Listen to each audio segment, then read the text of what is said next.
tenemos en el aire a uno de nuestros invitados del día, el escritor, cineasta, actor, director, formador, Sergio Mercurio. Bienvenido, Sergio. Hola, buenos días, muchas gracias por la invitación.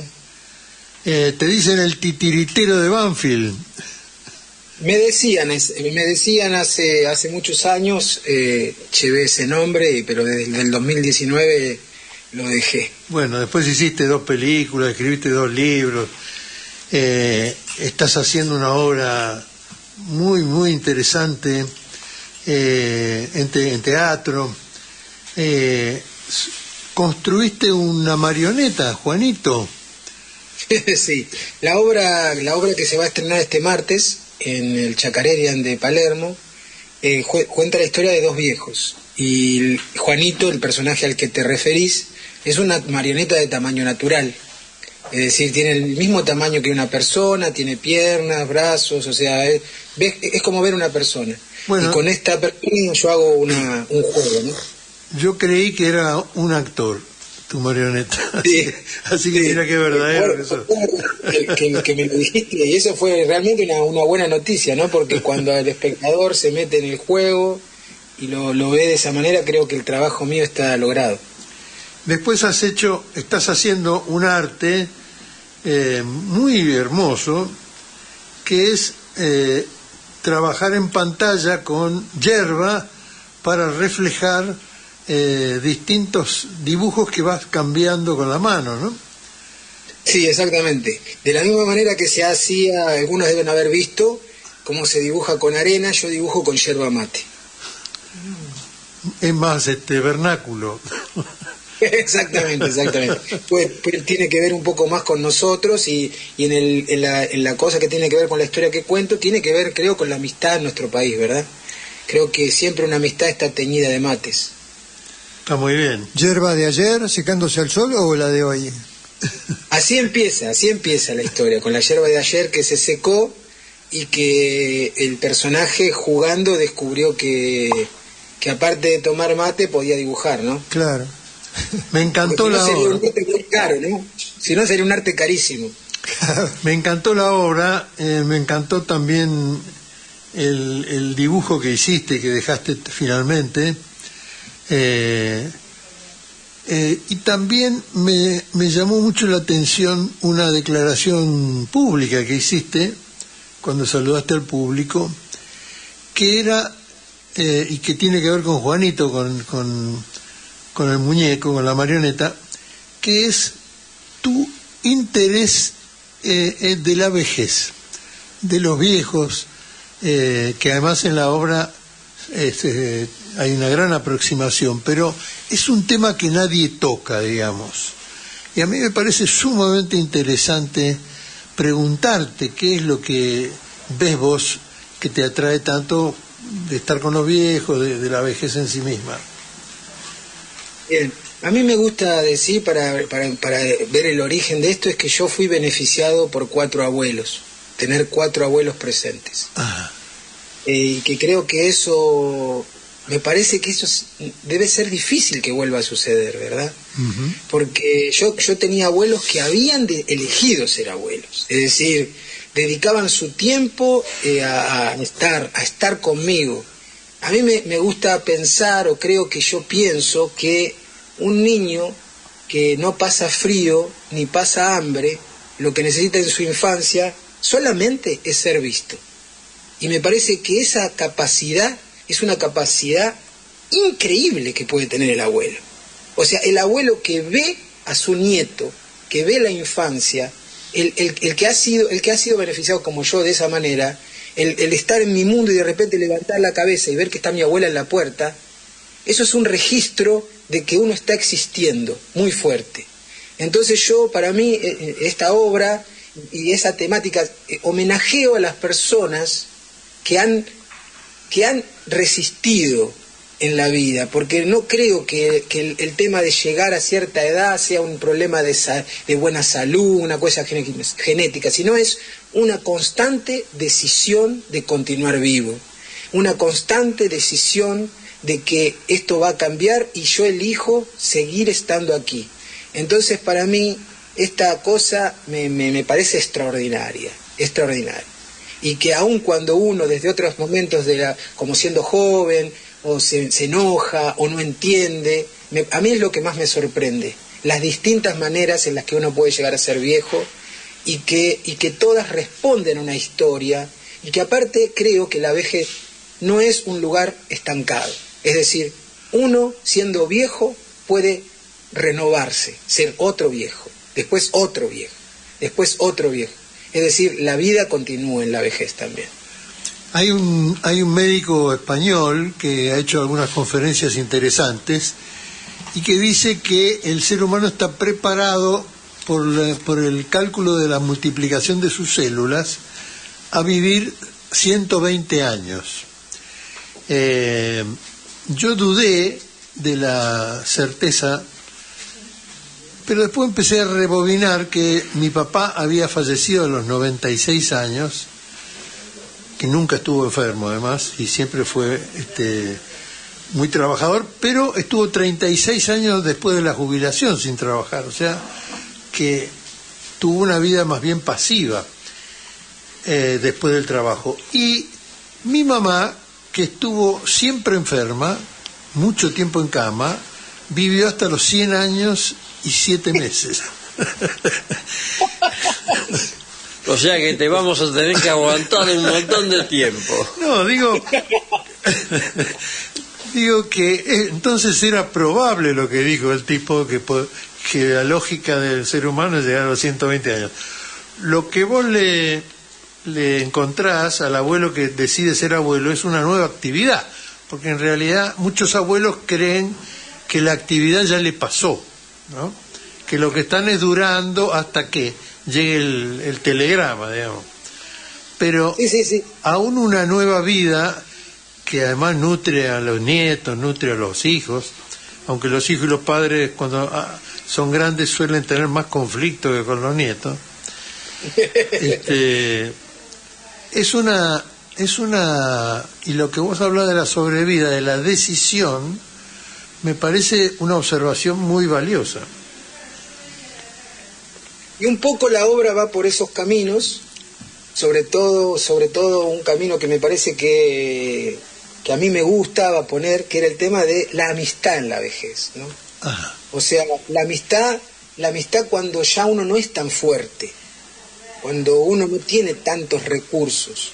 ¿Qué hace por un amigo en ese momento? Yo planteo en la obra, a Juanito le agarra el mal de Alzheimer, entonces Juárez, que es su amigo, el coprotagonista que yo interpreto, lo que intenta es salvar a su amigo.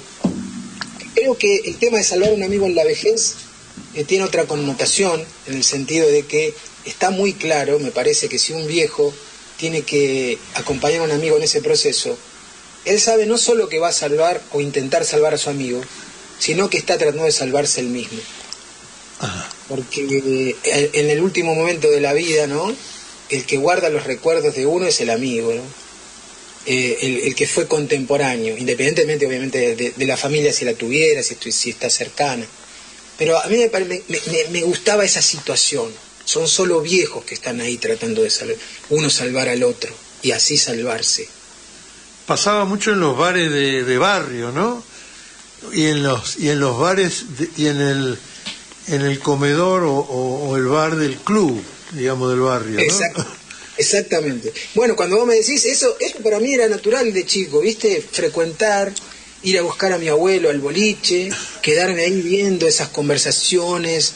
Me parecía que siempre sentí que estuve en una película con esas cosas. De entrar al universo de los viejos, siempre tuve una facilidad para que los viejos me cuenten su historia, sus dificultades.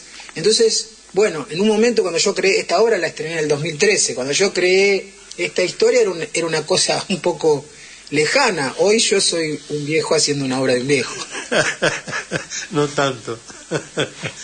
No tanto, pero tenés. Se te ve muy, muy vital en la obra. Repitamos el estreno y la dirección. Sí, el estreno es el martes 6 de mayo, va todos los martes de mayo y 2 martes de junio, en un teatro de Palermo que se llama el Chacarerian, que queda en la calle Nicaragua 5565. 5565 de Nicaragua, pleno barrio. Y se venden las entradas por PlateaNet. PlateaNet, o sea que la gente compra en PlateaNet y puede ir a verlo. Horacio del Prado te quiere agregar algo. Sí, Sergio, te quiero preguntar si vos tenés una explicación o te has dado sobre por qué tuviste, siendo tan joven como sos, pero ¿por qué tuviste esa facilidad para comunicarte con los viejos, con los abuelos? Por esto que te digo de que yo me di cuenta que no había que hacer nada rápido, ¿viste? Que solo si vos te sentás, o sea, esta cosa de que yo tuve de niño, de sentar y ellos tienen tiempo de observarte, si vos esperás, ellos en un momento te hablan. Entonces yo nunca he tenido problema porque lo que quiero decir también es importante, Horacio, esto. Yo fui beneficiado porque mi abuelo me dedicó tiempo. Mucho tiempo me dedicó. Yo cuando era un niño no hablaba, no respondía. Mi abuelo se sentaba y me empezaba a contar historias. Y yo no creo nunca haberle hecho un gesto a mi abuelo. Pero mi abuelo siguió contándome historias. Hasta que en un momento, y estoy hablando de muchos años después, empecé a responder, empecé a hablar. Entonces, el tiempo, yo sé que todas las cosas necesitan tiempo. Y que el que tiene el gran poder es el que tiene tiempo. Entonces, si vos tenés tiempo para ofrecerle a un viejo, él te va a devolver cosas. Sergio, sí. ¿El texto lo escribiste vos? Sí, el texto es mío. Y el que te está viendo por YouTube, pero el que solo está escuchando, te digo, tenés a tus espaldas unos dibujos colgados en la pared. Uno se ve Cortázar, el otro no estoy seguro de quién es. ¿Qué son esos dibujos? Bueno, la caricatura de Cortázar la hice yo. Es uno de mis escritores predilectos. Y el cuadro que tengo atrás es un cuadro de mi pintor predilecto, que es el pintor ecuatoriano Guayasamín. Entonces, bueno, como contaba antes, yo el tema de dibujar es algo que me gusta mucho, que lo juego, lo llevo al teatro, y para mí el gran desafío fue dibujar en vivo, mientras todos vean, mientras el espectador ve. Yo me planteé, ¿será que puede ser teatral dibujar? ¿Puede llegar a ser teatral esto, dibujar? Y creo que yo estoy contento con el resultado. Acá el compañero lo vio y creo que él puede hablar mejor que yo para que yo no sea autorreferencial. Es muy ¿La mágico, marioneta la hiciste vos? Sí, la marioneta también las hice yo. Todas las cuestiones plásticas de la obra las hice yo. La obra está teñida por el universo del tango, entonces en este caso convoqué a un muchacho que tiene una orquesta de tango que se llama Derrotas Cadenas, que compuso especialmente la música, que guarda como dije, un homenaje a Pugliese, ¿no? Ah, qué bárbaro. Martín, permíteme que le lea a Sergio una frase de la autobiografía del Papa Francisco, que dice: si queremos lograr la capacidad de comprender cómo se hace la paz y la fuerza para conseguirla, hagámonos todos pequeños, como un niño que va de la mano de su abuelo. Espectacular. Es espectacular esa frase, pero apenas empezaste a contar sobre la obra dije, me la busqué porque digo, parece que estuvieras hablando de eso. Estás hablando de eso. Sí, yo creo que sí. Y sobre todo, yo quiero hablar de que esto, ojo, que es un beneficio bastante gratis. Es bastante económico ser abuelo. Es bastante económico. Sí. Te agrego... Yo como abuelo te digo, a mí me supera la abuelidad, es más grata y más importante o más significativa que la paternidad. Yo estoy absolutamente fascinado por los niñitos. Totalmente. Mira, yo escribí, como ahí comentaron, yo soy escritor, ¿no? También. Sí, sos de todo. Yo escribí este libro que les estoy mostrando la tapa acá, que se llama El pintor de la bóveda de Perón, y que es la novela de mi abuelo paterno, que se llamaba como yo Mercurio, ¿no? Al que llevo el apellido de él. Mi abuelo es el que, cuando yo cuento de el que me contaba historias, es él. Él una vez, mientras me llevaba a la escuela, me dijo: un día van a hablar de quién pintó la bóveda de Perón. No creas lo que digan, porque el que la pintó fue tu abuelo. ¿Sí? Y la cuestión es que yo tenía 13 años, en mi imaginario no entendía de qué me había hablado, ¿viste? No entendía, digo, ¿de qué habla? ¿Qué será una bóveda? No entendía lo que me dijo. Solo que en el año 2012 yo estaba realizando la película del futbolista Garrafa Sánchez. De Banfield. Exactamente. Entonces yo fui el director de esa película y se acercó una persona que sabía que yo estaba en ese proceso y me dice, yo te tengo que contar una cosa acerca de tu abuelo. Entonces me dice, mira, yo fui el arquitecto de la bóveda, el que Videla contrató para hacer la bóveda de Perón y llevarlo a Perón clandestino, y entonces quiero contarte esa historia. Él vino a traerme 37 años después la historia de mi abuelo, y fue como una cosa sorprendente, ¿viste? Para mí, que fue el motor para decir, yo tengo que contar la vida de mi abuelo, tengo que contar esto, ese tipo tan comprometido. Mi abuelo fue un niño esclavo, un peón de campo esclavo, ¿verdad? Que a los 9 años en Chivilcoy era boyero y era esclavizado por sus patrones hasta que aparece la ley del peón rural y él se hace peronista, ¿no? Y entonces él, cuando se entera por una casualidad absurda, ¿sabe por qué se entera? Porque había esas reuniones de bares, de personas mayores que se juntaban, que confesaban cosas que no había que confesar, ¿no? En la dictadura, y en el bar El Sol de Banfield, mi abuelo se encuentra con el padre del arquitecto, y el padre del arquitecto, sabiendo que es secreto, le dice que el hijo va a ser la bóveda de Perón. Mi abuelo, que era pintor de bocha gorda, dijo, la pinto yo gratis. Y fue y se le paró, le golpeó las manos al arquitecto y le dijo, yo te vengo a decir que yo te pinto la bóveda gratis. Y el tipo me cuenta el tipo, ¿de quién le dijo esto? Esto es secreto, me van a meter preso. Está loco lo que está haciendo. Yo le pinto la bóveda. Y empezó y dice que el arquitecto mismo me confiesa que él empieza a ver, tiene que contratar todas personas que nadie digan de qué estaba trabajando.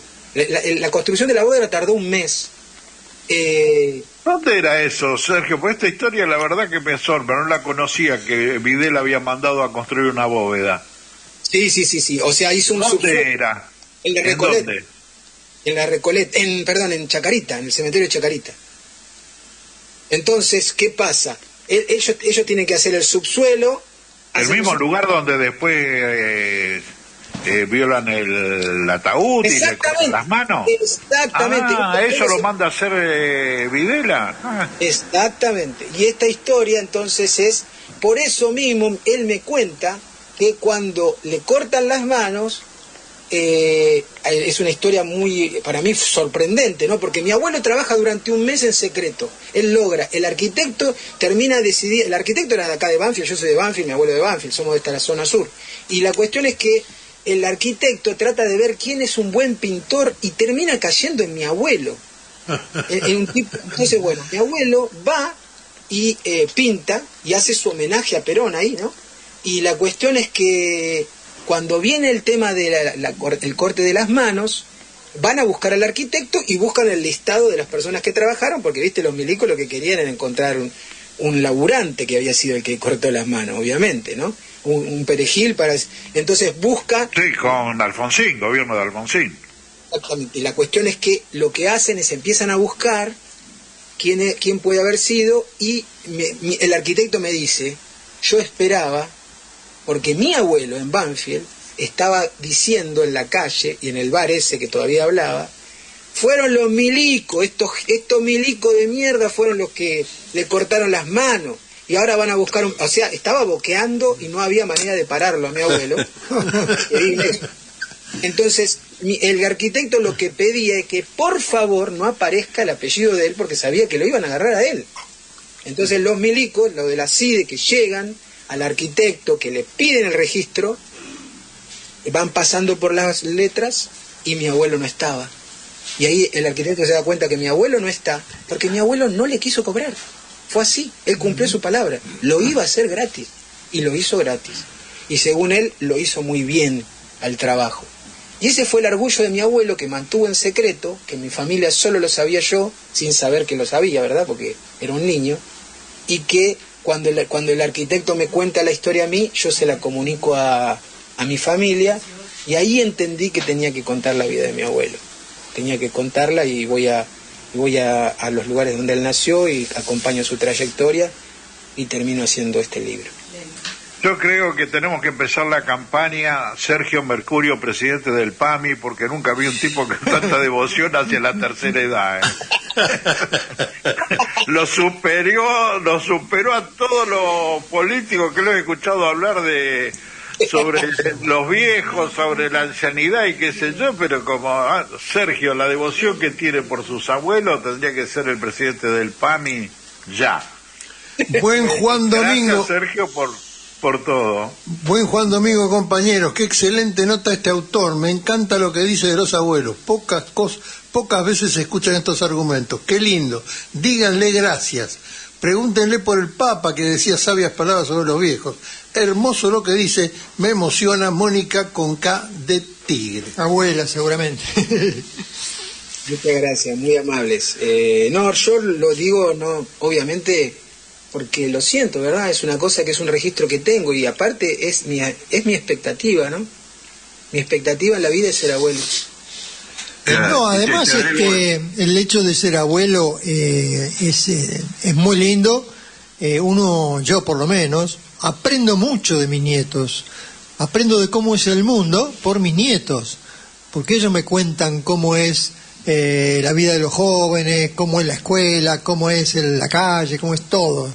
Desde el punto de vista de ellos, por supuesto. Estoy aprendiendo cómo es el mundo que se está viniendo, cómo es el mundo que yo no voy a ver, cómo viene la mano, digamos.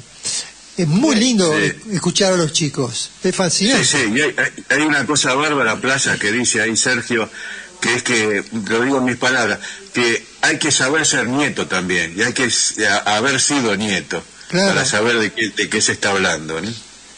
Exactamente, es muy lindo. Anécdotaza. Sergio Mercurio, muchísimas gracias, ¿eh? Vamos a repetir los datos de la obra y distribuir tu charla para que la gente te acompañe en el teatro, como te acompañamos nosotros. Y la verdad que fue muy lindo estar ahí y disfrutar esos diálogos y esa escenografía y esa escena y ese dibujo tuyo sobre la hierba, muy, muy hermoso.